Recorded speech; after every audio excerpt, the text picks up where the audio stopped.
मैं ज़्यादा पुरानी बात नहीं करूँगा, मैं मिड 80s तक इवन 90s तक बात करूँगा कि चाइना की चीज़ें क्वालिटी वाइज पुअर थी, इंडिया की चीज़ें और पाकिस्तान की चीज़ें उनसे बेहतर थी। अच्छा। मिसाल के तौर पे अगर आप जानना चाहते हैं तो सबसे छोटी चीज़ जो ये आम तौर पे आरी का ब्लेड छोटा सा एक आप देखते हैं, जी बिल्कुल, ठीक है जी, वी बेल्ट आप देखते हैं, हाँ। ये कोई चाइना का लेने को तैयार नहीं होता था। इंडिया का लेते थे। इंडिया मेरी अपनी ज़ाती जो राय है ना भाईजान, मुझे तो यही लगता है कि जो कश्मीरी है ना वो भी बेचारे काफ़ी हद तक समझ चुके हैं ठीक है। कि उनकी ज़िंदगी अब इंडिया वालों के साथ ही गुजरनी है। पाकिस्तान से उनको कोई उम्मीद नज़र नहीं आ रही। 1947 में जो लोग यहाँ पे आए, आपकी ब्यूरोक्रेसी ने वहाँ के नवाब थे जो यहाँ पे क्लेम लेकर आए, आज वो और उनकी औलादें मोटरसाइकिल रिक्शा चला रहे हैं, मजदूरियाँ कर रहे हैं। ये आपके ब्यूरोक्रेटिक निज़ाम का नतीजा है। यानी इंडिया में उस एरिया में वो नवाब थे। वो नवाब थे, उनकी हज़ारों लाखों एकड़ ज़मीन और उनके यूनिट्स जब यहाँ लेकर आए, आज तक इस ब्यूरोक्रेसी ने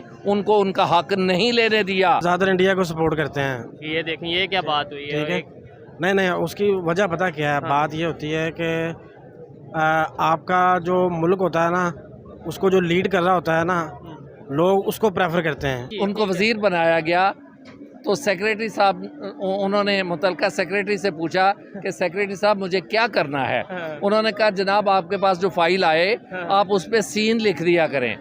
तो उन्होंने अल्लाह के फजल करम से इतने काबिल थे वो कि जब वो फाइल आनी तो उसने उर्दू में सीन लिखना शुरू कर दिया। यानी उनका मतलब ये था कि मैंने देख लिया, आप सीन लिख दें। जी, सीन अंग्रेजी का उन्होंने कहा तो वो माशाल्लाह इतने काबिल थे। ये सच्ची बात है। जी सच्ची बात है। उन्हीं का एक और वाक़या भी आपके गोशगुजार कर देता हूँ, थोड़ा सा तल्ख माहौल को आसान कर दे ताकि थोड़ी उस पर थोड़ी सी एंटरटेनमेंट भी आ जाए। वो इत्तफाक से एक फ्लड लाइट टूर्नामेंट का इफ्तिताह करने के लिए गए, उसका नाम गालिबन अतीक मेमोरियल कोई टूर्नामेंट था या कोई इस तरह का नाम था। तो जब वो मौसूफ मिनिस्टर साहब वहाँ पे गए, तालीम उनकी अल्हम्दुलिल्लाह बिल्कुल पूरी थी, तालीम से नाबल्द थे वो। ठीक है। तो फिर उन्होंने ये कहा, ओ मुंडे ओ कदी साड़ा भी कोई मेमोरियल शमोरियल करा दिया करो। यानी डेफिनेटली मेमोरियल तो जो जा चुके हैं इस दुनिया से, उनके नाम के साथ मेमोरियल और कोई ट्रस्ट या क्रिकेट या जो भी है वो मेमोरियल उससे यूज होता है। उन्होंने कहा हमारा भी करा दिया। मुंडिया ने क्या कि जनाब तुसी मरण की तैयारी करो, तो भी मेमोरियल करा देने। ना ये तो सिर्फ एक अपनी आवाम को खुश करने के लिए करते हैं ना। खास तौर पे कश्मीरियों को हमने ये दिखलावा दिखाया हुआ है कि जी हम आपके साथ हैं, लेकिन ऐसा कोई मामला नहीं है। वो बेचारे हमें मरी जा रहे हैं, पिस रहे हैं, हमारी कोई सपोर्ट। ये गोरा जब इंग्लिस्तान से यहाँ पे आया था तो उसकी मजबूरी थी कि 200-250 बंदे के साथ उसने सब कॉन्टिनेंट को रूल करना था। तो उसने उस बदमाशी का मुजाहरा किया, कॉबॉय की तरह यूं रिंग फेंका और जिसको चाहा उसके गले से खींच के और उसको जो भी चाहे उसको साथ में ला लिया, चाहे उसको सजा का मुस्तहिक करार दे दिया। जी तो दोस्तों, मैं हूं सुहेब चौधरी और आप देख रहे हैं मेरा और आपका YouTube channel real entertainment TV. Recently Arab influencer Amjad Taha ने इंडिया साइड कश्मीर का विजिट किया, वहां पे जाके व्लॉगिंग की और बच्चों पे, जो वहां के बच्चे थे उनसे बात की, उनसे पूछा कि आप कौन हैं, तो उन्होंने कहा कि वी आर इंडियन कश्मीरीज। इसके अलावा बहुत ज़्यादा अप्रिशिएट किया गया G20 के वेन्यू को लेकर और बहुत सी चीज़ें उन्होंने अपने व्लॉग में डाली जो कि अब पाकिस्तान में, इंडिया में, सोशल मीडिया में बहुत ज़्यादा वायरल हैं। पाकिस्तानी पब्लिक से बात करेंगे कि अगर OIC की बात करें, अगर हम अरब कम्युनिटी की बात करें, सऊदीया की बात करें, इस्लामिक कंट्रीज़ की बात करें, कश्मीर के मामले में क्या वो आज 2023 में पाकिस्तान के साथ खड़े हैं या इंडिया के साथ खड़े हैं? इसी वाले से पाकिस्तान की पब्लिक क्या ओपिनियन देती है जानेंगे इस वीडियो में। जो मेरी पर्सनल ओपिनियन है वो मैं आपको बताऊंगा वीडियो के लास्ट में। चलते हैं वीडियो की तरफ और मिलते हैं वीडियो के बाद। अस्सलाम वालेकुम। वालेकुम अस्सलाम। सर आपका नाम? नवीद चीमा। क्या करते हैं सर आप? मैं पंजाब गवर्नमेंट का एक सीनियर ऑफिसर हूँ। ज़बरदस्त ज़बरदस्त। अच्छा सर, जिस टॉपिक पे वीडियो रिकॉर्ड कर रहे हैं थोड़ा बहुत गवर्नमेंट को भी डिस्कस करेंगे, लेकिन टॉपिक ये है कि इस टाइम जो पाकिस्तान की कंडीशन है, अगर क्राइसिस की बात करें, इकॉनमी की बात करें या फिर हम कश्मीर की बात करें, जो भी हमारे इस टाइम प्रॉब्लम चल रहे हैं, इनमें हमें इस्लामिक कंट्रीज़ कहाँ स्टैंड होती नज़र आ रही हैं, हमारे साथ खड़ी नज़र आ रही हैं या नहीं? ख़ास तौर पर सऊदीया, UAE या OIC की अगर हम बात करें।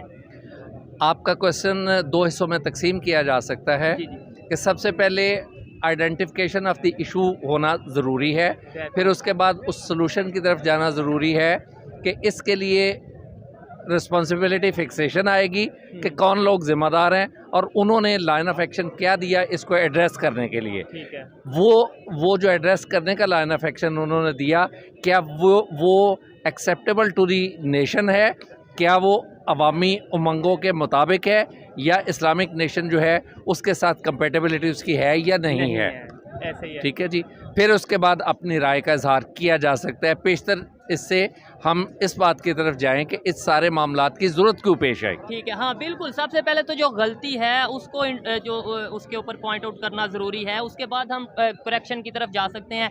हम एक टॉपिक की अगर बात करें कश्मीर की, हम अगर देखते हैं कश्मीर, हम 75-76 साल से कहते नज़र आ रहे हैं जी कश्मीर के मामले में पूरी दुनिया के इस्लामिक कंट्रीज़ हमारे साथ हैं, लेकिन अगर बात करें UAE की, वो तो इंडिया साइड कश्मीर में इन्वेस्टमेंट करते नज़र आ रहे हैं। जी, आपकी बात बिल्कुल बजा है। इसको हम यूँ कह लेंगे कि हमारे with in the society fabric जो मौजूद है, घरों से लेकर सोसाइटी तक जो भी मौजूद है, अलायंसेस कभी आपके बनते हैं, कभी आपके टूटते हैं। अलायंसेस बनने की वजूहात कॉमन इंटरेस्ट होते हैं, और जब वो कॉमन इंटरेस्ट डाइवर्ट कर जाएं तो फिर वो अलायंसेस टूट कर नई जगहों पे वो नए अलायंसेस या शिफ्टिंग ऑफ जो आपकी पोजीशंस होती हैं वो शिफ्ट कर जाती तो है। इसका मतलब फिर ये हुआ ना, अगर इन शार्ट देखेंगे, ये जो इस्लामी उम्मा मुस्लिम इस्लामी इत्तेहाद की बात करते हैं, ये तो सिर्फ एक बातें हैं। ओवरऑल तो जहाँ पे आपका इंटरेस्ट है, जैसे आप कह रहे हैं आपने वहाँ पे जाके अपने रिलेशन बेहतर करने हैं। जी, ये बात बिल्कुल दुरुस्त है कि सबसे पहले आपको अपने घर की ज़रूरियात को और उसको मीट विद करने के लिए कहाँ से क्या रास्ता लेना है ये डिटरमिन करेंगे तो आपकी लाइन ऑफ एक्शन ठीक होगी।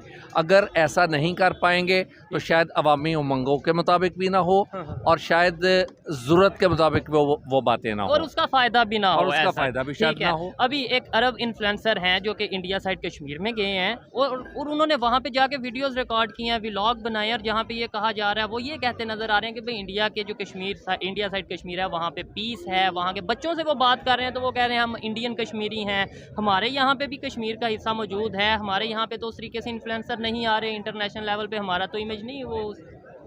जी, बजा बात है। मैं इसमें ये बात कहूँगा कि चूँकि ये एक ऐसा कंट्रोवर्शियल टॉपिक है या जिस पे सेंसिटिविटी भी पाई जाती है, मैं माज़रत से उस पे कमेंट करने से चाहूँगा कि ये इस तरह से पब्लिकली कमेंट ना किया जाए, क्योंकि उस पे नहीं, कुछ आपकी वैसे तो आपकी सर अपनी ओपिनियन है और मैं आपकी ओपिनियन की टोटली रिस्पेक्ट करता हूँ, लेकिन मेरे ख्याल से जो सच है हमें वो बोलना चाहिए, और जो चीज़ बेहतर है उसे बेहतर और गलत को गलत कहना चाहिए। अदरवाइज हम यही कहेंगे सेंसिटिव टॉपिक है, नहीं बात करेंगे तो ये टॉपिक फिर सेंसिटिव ही रहेगा, इसके ऊपर कोई बात ना करेगा ना इसका कोई हल होगा। आपकी बात दुरुस्त है।